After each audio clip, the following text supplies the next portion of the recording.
As many people are traveling west as are heading back east, it seems that even the earliest hazards of the trail are enough to make some reconsider the journey. Mummy, look, it's the people from before.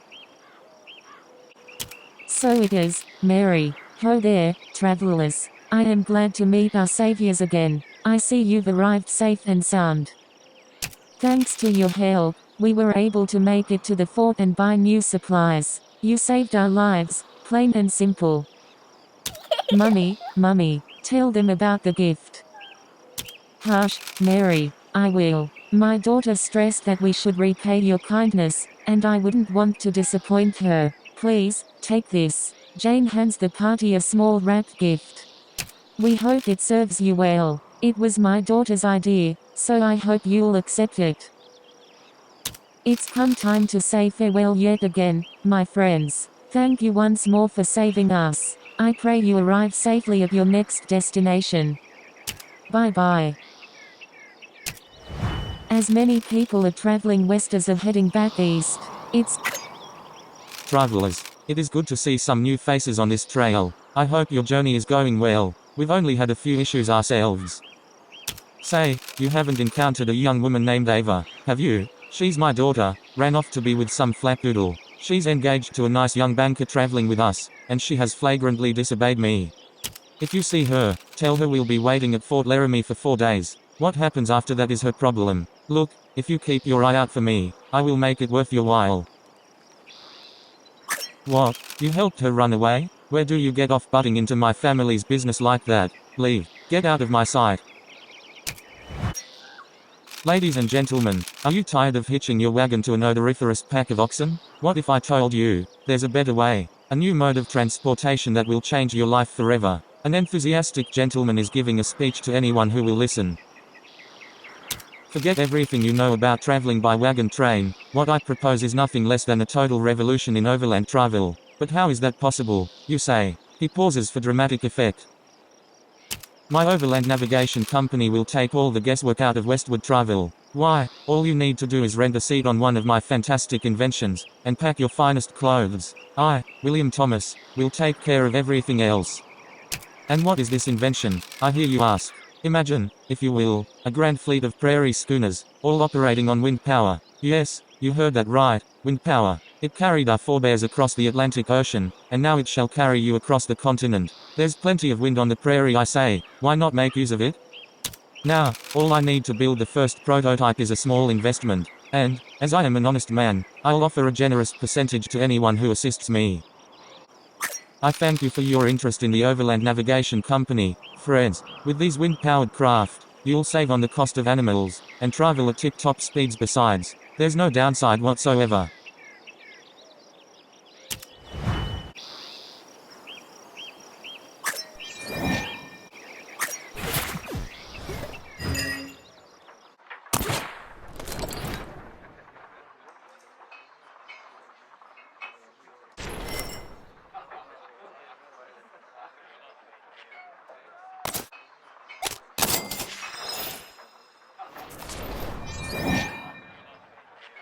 At major settlements and forts, the party can rest the night in the wagon, or pay for boarding and get a better night's rest in a comfortable bed. Lodging is ideal for recovering bonus stats. The rooms are simple but adequate, a welcome change from sleeping on the trail.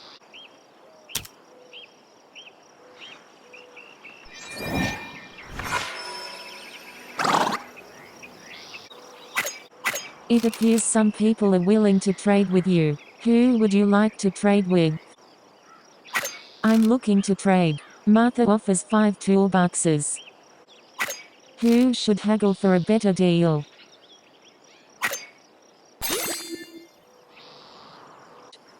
I'm looking to trade. Martha offers 5 toolboxes.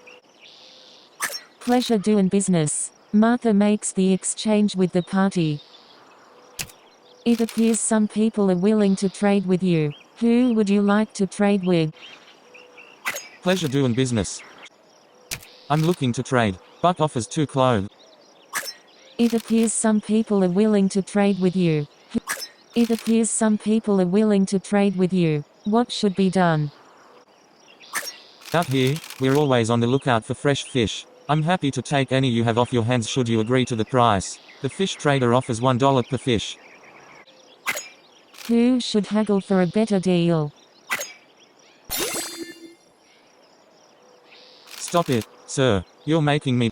Out here, we're always on the lookout for fresh fish. I'm happy to take any you have off your hands should you agree to the price. The fish trader offers $2 per fish.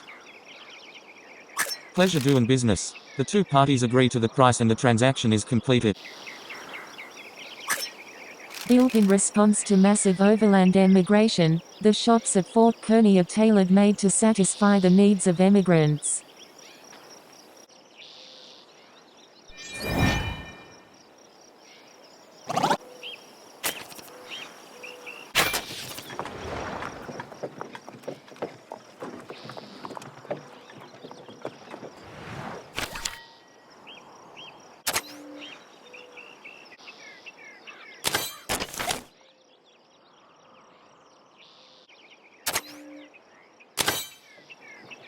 As the party leaves the clearing behind, their minds wander to those who are yet to follow. How many more will brave the trail, following in their footsteps?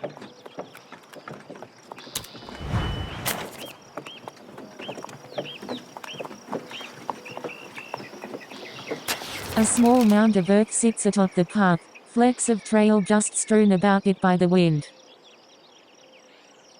This ground has been disturbed recently, perhaps to bury a supply cache, or something else. One might dig up the mound to uncover what lies below, or flatten the earth, to hide the site forever. What should be done? Who should dig up the mound? The soil gives way to reveal a small wooden box, its iron hinges mottled with rust. Prying it open, Alice finds an assortment of useful supplies hidden within.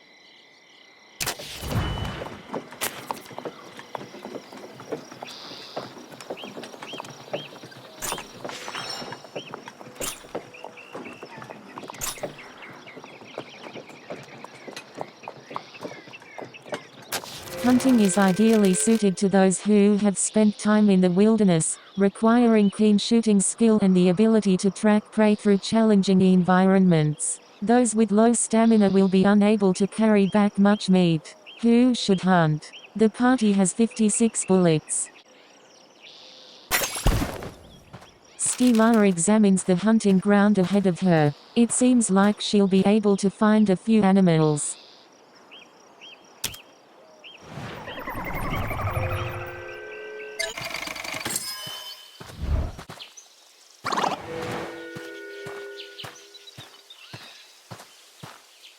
After a successful hunt, Stella carries 70 pounds of meat back to storage.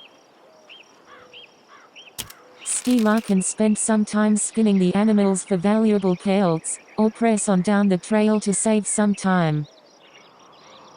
Stella manages to obtain some pelts, though without a knife, she can't gather nearly as many. Knives can be unlocked by completing the bit.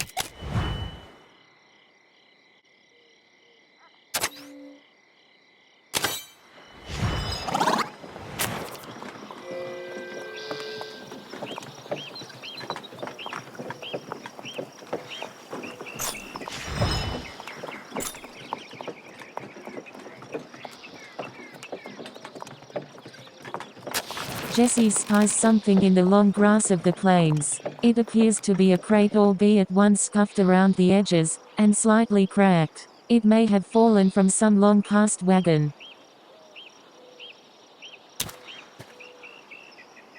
What should we do? After the crate is pried open, it is revealed to contain 91 pounds of flour and a couple of doses of medicine. What should be done?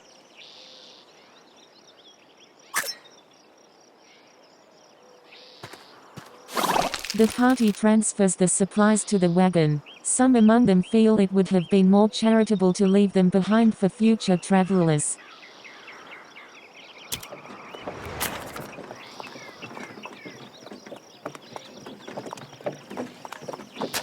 Who the devil are you? Why are you interrupting me? Oh, wait, you're those travelers the captain's got rounding us up, aren't you? Tell you what, I can't leave here until we finish this performance of Robert Byrd's The Gladiator, but our leading man has abandoned us. If one of you were to step in and play the role of Spartacus, I may be persuaded to rejoin the brigade.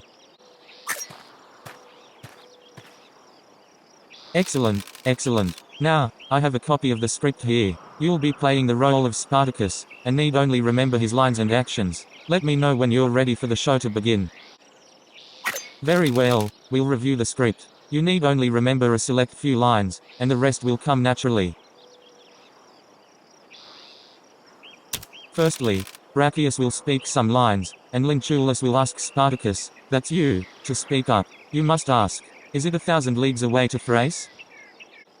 Our next major scene takes place after Spartacus, again, that's you, has beaten Crixus in battle. Florus will praise Spartacus for his skill, who replies thusly, great degradation. No matter, I am sworn to be a caitiff. Where have you placed my wife? It was conditioned, you should not part us. Keeping up so far? I know it's a lot to take in, but when the fires of passion overtake you on the stage, it'll all come flooding back. Next is the big slave uprising, and Spartacus's call to action. Here, he cries, ho, slaves, arise. It is your hour to kill. Kill and spare not, for wrath and liberty. Freedom for bondmen, freedom and revenge. Okay, we're nearly done. Bear with me. I know it's a lot to take in, but that's the difficulty of theater. Next is the big fight scene with Lentulus, Spartacus's former captor. Remembering your lines isn't so vital here. The actor playing Lentulus is an incredibly skilled swordsman. All you need to do is hold out against his dazzling assault and make the fight look convincing. Finally, Spartacus, that's you, don't forget, has defeated Crassus, and stands above him while Julia pleads for his life. Spartacus states thusly, well, never heed the tempest, there are green valleys in our mountains yet, set forth the sails. We'll be in Thrace anon. That's about the gist of it. Just remember those key lines and the rest will come naturally. Do you want to go over your lines again, or have you had enough? Very well, let the show begin.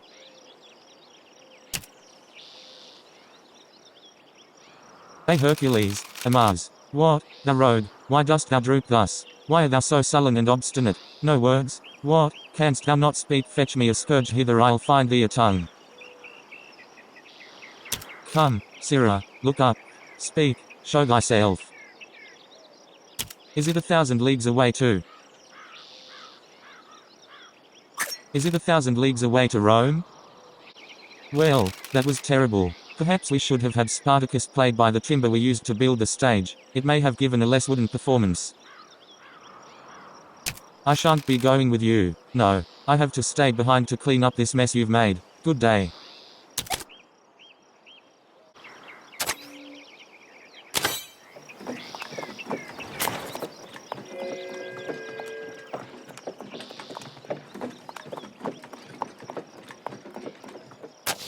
Greetings, travelers. My name is Beorachich. It's a pleasure to meet you. We are ill-equipped for trade, but perhaps we could still make an exchange, if you are willing.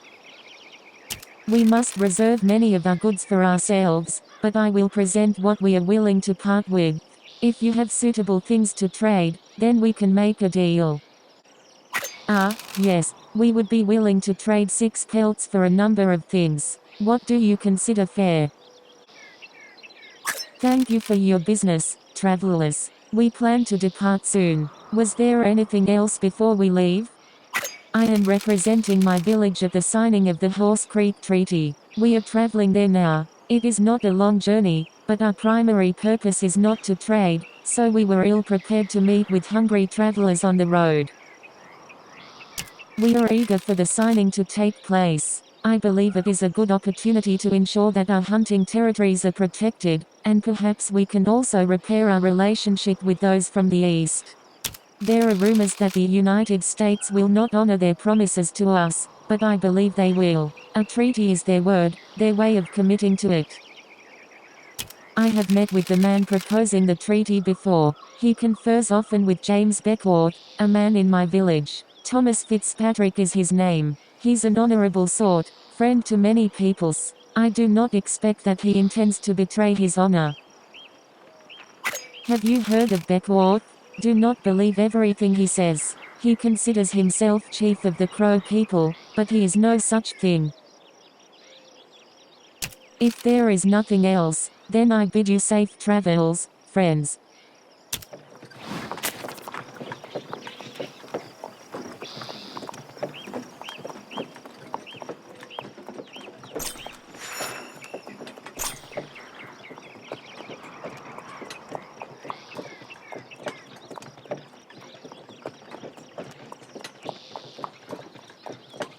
A small fishing hole comes into view. Not present on any maps or in any guidebooks, it may very well be teeming with fish. It would be a good opportunity to catch some fresh fish to augment the wagon's stores. The party has 65 bait.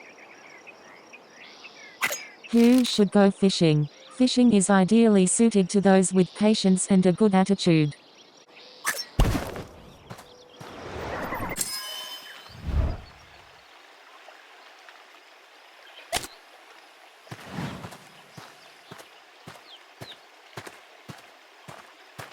Matthew manages to catch 120 pounds of fish, and brings it all back to storage. Thanks to a trap in the water, Matthew also managed to capture an additional 20 pounds of fish. Without a proper knife, he can't properly clean.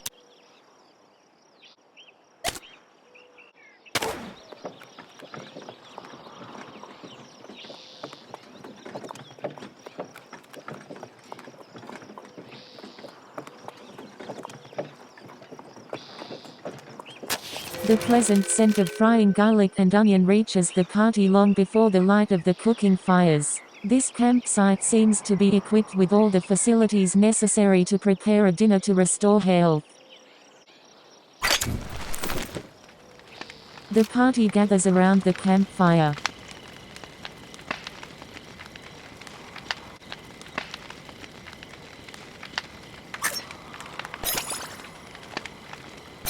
Jesse, charming, cooks a poor meal, barely nutritious enough to warrant its existence. Luckily, he manages to convince another group nearby to share some of their food. While the party doesn't get much food, it's good quality and filling.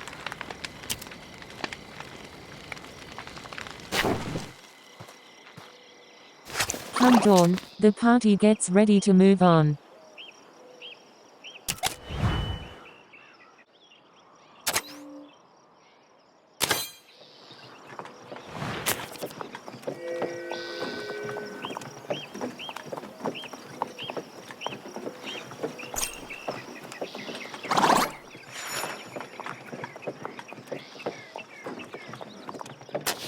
Grease for sale. Cheap, high-quality wagon grease. Interested in some grease? It's the modern stuff, with soap for thickener. The wagon continues down the track.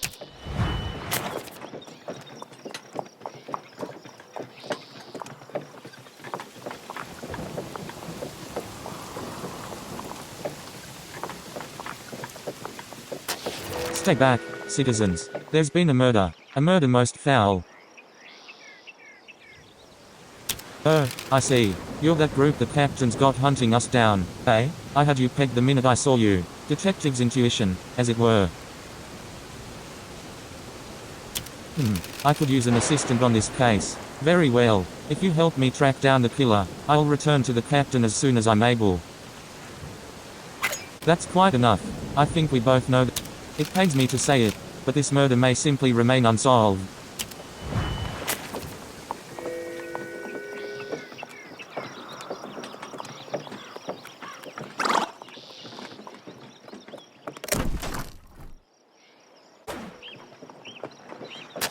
Stila begins scratching her stomach furiously. It seems she has been bitten by the many mites hiding in the grass along the trail. This affliction can be eased by placing bacon grease on the irritated area, but doing so would... Stila places bacon grease on the worst of the bites. The fatty juices ease her...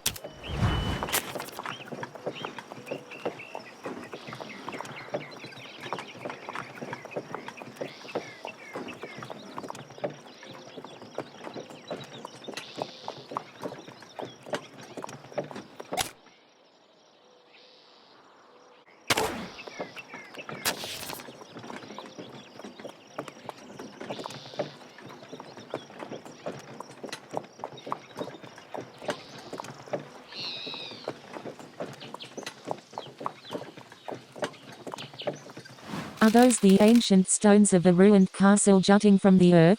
No, they are courthouse and jail rocks, noted landmarks of decidedly natural origin.